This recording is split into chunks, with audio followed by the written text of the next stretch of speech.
At $240 a kilogram, this bale of superfine wool is worth $25,200. 100 kilograms of possibly the finest fibre to be offered at Australian wool sales this year.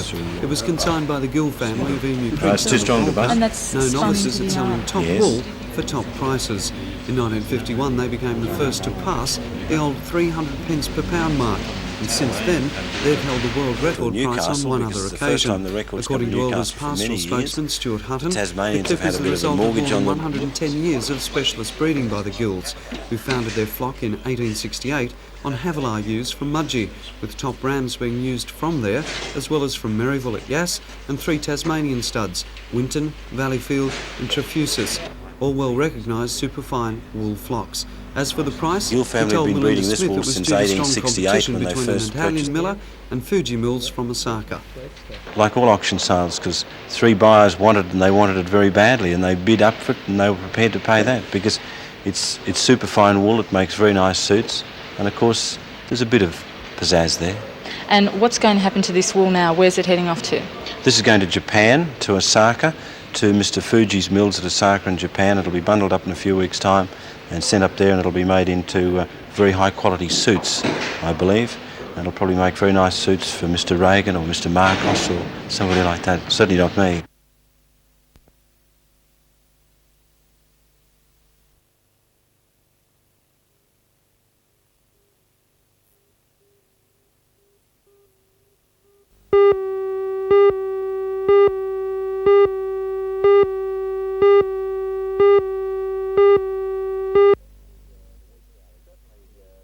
Certainly the wheat growers are they're suffering a squeeze between what they earn and what it costs them, and of course we're a big impost on the farmer. We're very sensitive to our costs to the wheat farmer, and we've told the LGPA and we've told the Grain Handling Authority we'd like to enter an agreement with the wheat grower, as we have with the coal proprietor, to protect them from unwarranted increases in freight rates and to pass on improvements in efficiency of rail haulage. And we're currently negotiating with them on that.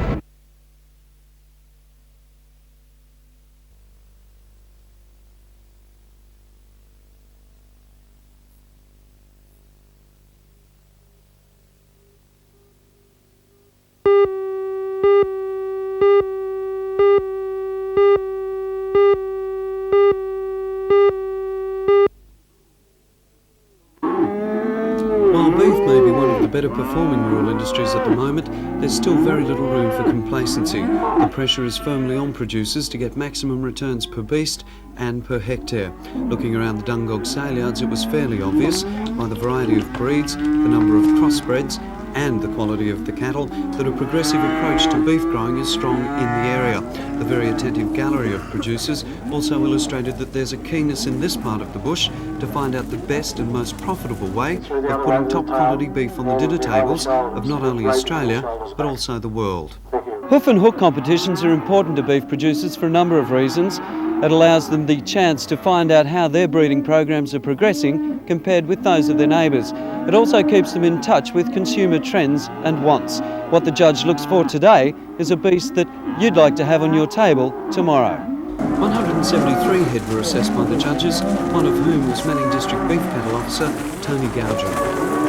We're looking for fat cattle in fat cattle classes, the good growth for age, good muscling, and particularly along the top line and down through the hind quarter, and an ideal amount of finish. Some of the cattle we've found to be a little bit over fat, and some have been underdone. But fortunately, we've found cattle right throughout all the classes that have measured up pretty well in growth for age, and some well muscled cattle, and some that are showing the ideal amount of finish. At the moment, there's a trend within the industry towards a larger, leaner, smoother muscled animal, and hoof and hook shows play a major role, along with stud beef shows, in getting that message across to producers. You know, we're getting cattle that are fitting what the consumer actually wants, and I think that's probably the great value of these sorts of things.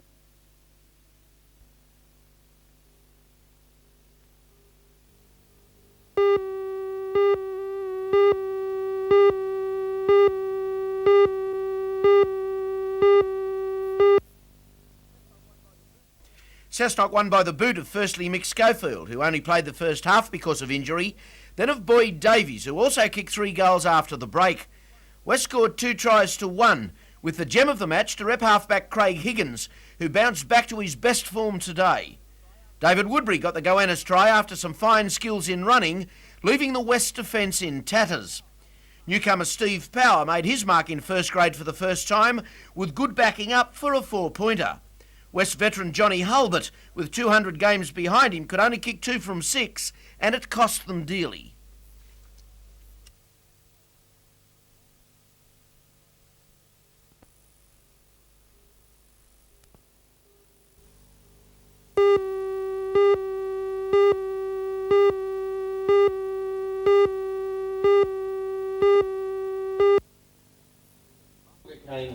Senator Button has a reputation as a straight talker and did not disappoint when he addressed the seminar at the Newcastle Workers' Club. He said Australian industry needs to export more and that, with a few exceptions, the quality of management was poor. The Minister is a supporter of Mr Keating's belief that the dollar devaluation should boost our exports, the so-called J-curve theory. At a press conference later, Senator Button admitted that the improvement is slow in coming. It's not responding fast enough, but I mean, you can't change these things overnight. Australian industry's grown up with a set of bad habits, in my view. A lot of that has been a result of government policies in the past. But to turn that round, to suddenly turn a fellow who's been manufacturing some product purely for the Australian market or the Newcastle market, to suddenly persuade him that he's got to go further than Surface Paradise to sell his product, is a big step for him. And that won't happen overnight. In response to requests from several people at the conference, the Minister promised to investigate the closure of Wormwood's fire extinguisher factory at Mayfield. He said, however, that at this stage there is probably little he can do for the 88 people who lost their jobs. That is, if they can't compete, I guess they ought to have a look at themselves. There are plenty of opportunities for them to compete now in a devalued dollar situation. The cost structure ought to be as good for them as it's ever been.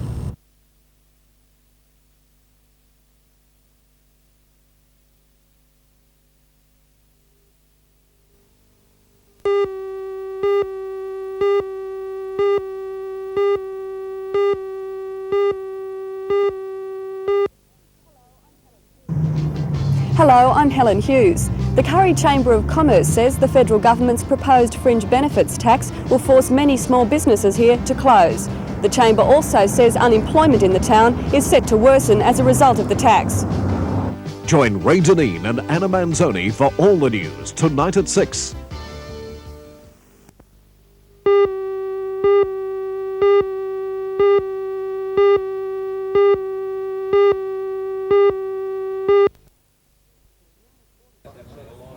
The 3¼ tonne tyres are the first of their kind to be released in the world.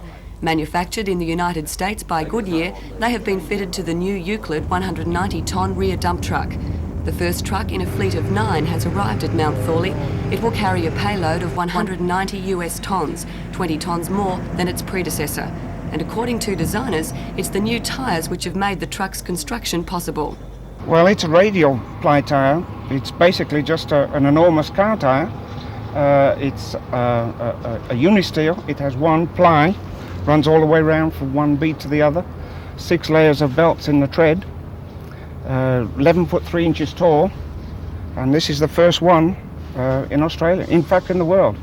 It may seem like a lot of fuss about what is, when everything's said and done, simply a tyre. But according to the truck manufacturers, this unit has paved the way for a new generation of mining vehicles, and the Hunter Valley is the first place in the world to take advantage of this new technology. With the bigger the payload that one can gain, generally the smaller operating costs and the cost per tonne that we can produce, and that's what all mining companies are looking for, is to be able to produce coal at the cheapest possible price per tonne.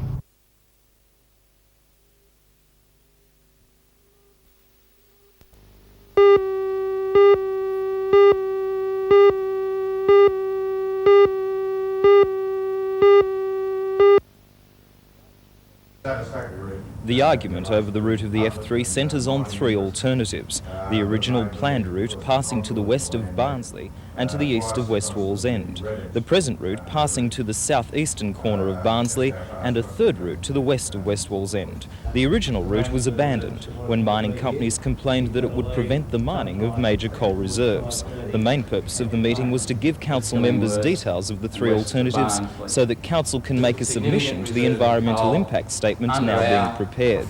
DMR Divisional Engineer Alistair Curl told the meeting that all alternatives are still being considered. He said the EIS may be ready for publication by the end of July and a decision will hopefully be made by October. Mayor Alderman Jeff Pasterfield said it would be ridiculous to see the freeway left unfinished and a decision must be made. He told me he will be pushing for an alternative to the Barnsley route. We would look for an alternative and make that as a proposal.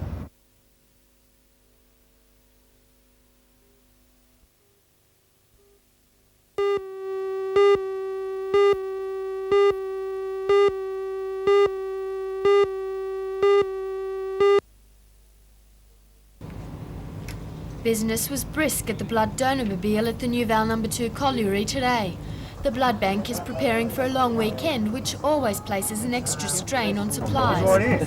However, the real need at the blood bank is, and pardon the pun, an infusion of new blood. The Hunter region needs 500 donations of blood each week to stay self-supporting. But in recent months, the reserve list of regular donors has dwindled. Giving blood is a quick and painless procedure, and in return, donors have their own blood quality and blood pressure checked. The donor mobile will be at Garden City on Friday, or donors can call at the Watt Street Blood Bank on any weekday.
Up and Under first played at the 1984 Edinburgh Festival Fringe, but interest was so strong that it was immediately moved to the West End. It's still playing to packed houses there after more than 12 months. The play is written by John Godber, one of England's most successful writers, whose other credits include the play Bouncers and episodes of Coronation Street. The comedy is about a rugby league team in the north of England, but the play's central character says it will appeal to anyone who wants a good laugh. The play isn't just for rugby players and it's not just for regular theatre goers. It's designed really to give anybody a good night out. It's for fun. It's a fun play. Robin Stewart is no newcomer to the stage. He's played opposite greats like Sir John Gielgud on West End and Richard Burton in the original production of Camelot. More recently, he's played in a host of Australian television series, including Sweet and Sour and Sons and Daughters. At present, though, he's putting all his energy into this comedy. This would be the last It's a belly laugh. I mean, it's not a bedroom farce. It's not a situation comedy. It's just good, honest, clean fun. Well worth the money, folks. It's a good, clean play.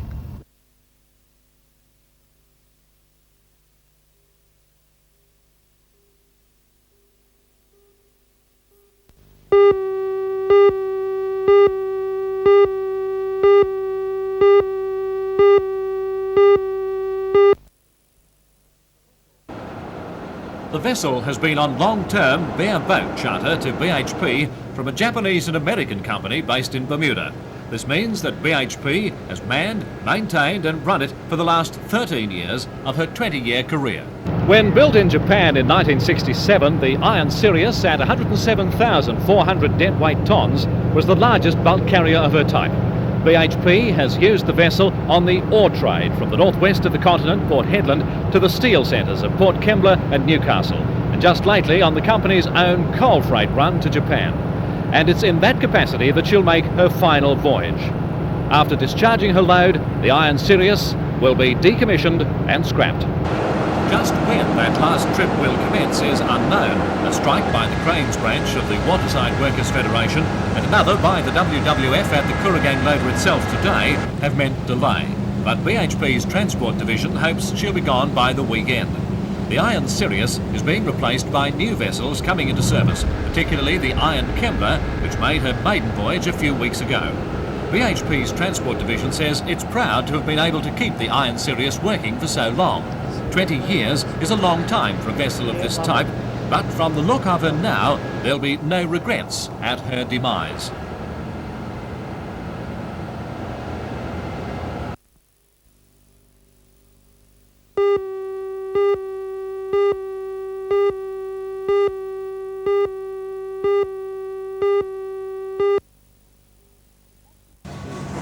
The factory has been operating at the Hereford site at Wyong since mid-April. 119 machinists are employed to manufacture women's lingerie under the brand names Formfit and Warner's.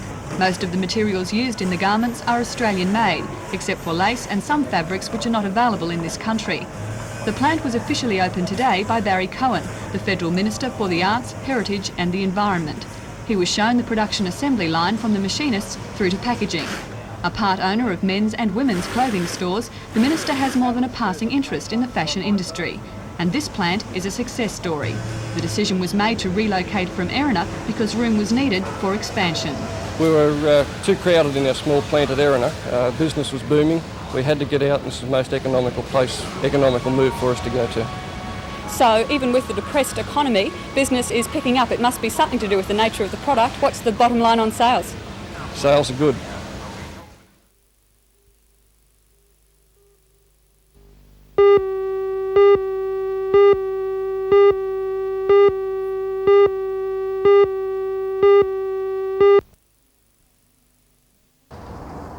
Nestling on the southern end of Brisbane Water, Woy Woy's picturesque setting, busy retail centre yet tranquil lifestyle has long attracted people looking for a place to retire. So much so, Woy Woy now has the highest ratio of elderly residents in the state. It's long been recognised that there's a special need for services for the elderly, in particular nursing homes. A committee was formed in the town several years ago for this purpose, made up of representatives from the Progress Association, Woy Woy and Gosford Hospitals and other interested parties. The committee found a site, a block of land adjacent to Woy Woy Hospital, and raised more than $400,000. Last June it received approval in principle from the state government to build the home. However, a second group also vied for the permit, Moran Management's Proprietary Limited. They lodged an appeal in November last year against the minister's decision. Successive adjournments have caused, in the committee's eyes, unnecessary delays. It's delayed us dreadfully. We had hoped to be building by now. We've been proceeding with plans and getting approval from the Health Department, but the difficulty is that a building like ours is subsidised. The Commonwealth won't subsidise until the appeal is out of the way, and so until it's disposed of we can do nothing.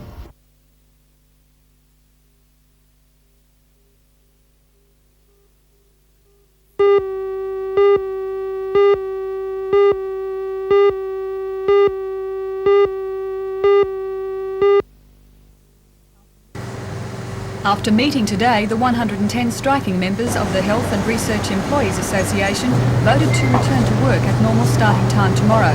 This followed continued negotiations with the hospital administration, which is expected to agree to many of the association's demands.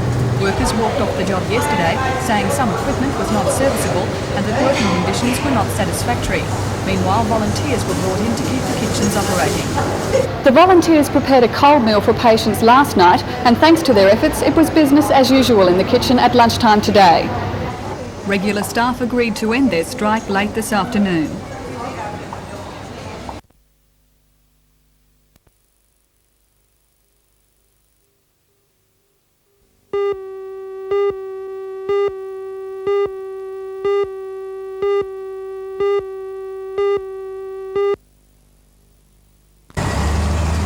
Walton's store on the corner of Banfield and Church Streets in the heart of Maitland replaces the familiar premises in High Street. It's been designed to complement the colonial feel of the area, but the differences are more than cosmetic. For a start, the new store has twice the floor space of the old, and more importantly in Maitland, its own car park for 42 vehicles. Inside, Waltons have adopted a Vogue style, pastel colours, diffused lighting, and the best of carpets and fittings. Like competitors David Jones and Grace Brothers, Waltons is lifting its image without, it says, lifting its price tag. We've tried to achieve here a modern, ultra-modern store with keeping in the environment of Maitland, in the colonial style of Maitland, and we believe we've come up with the ideal store, the homemaker store.